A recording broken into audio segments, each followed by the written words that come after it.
Now connect your pen drive with your mobile.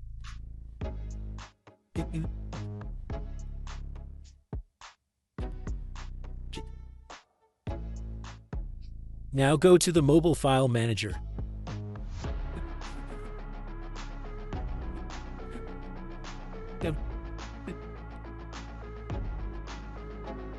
You can see USB storage 1.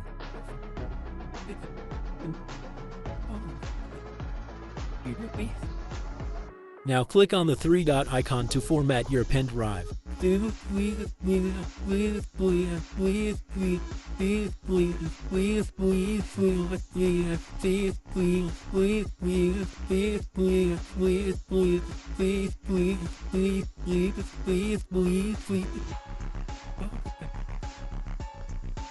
Now unmount the pen drive and remove it from the mobile.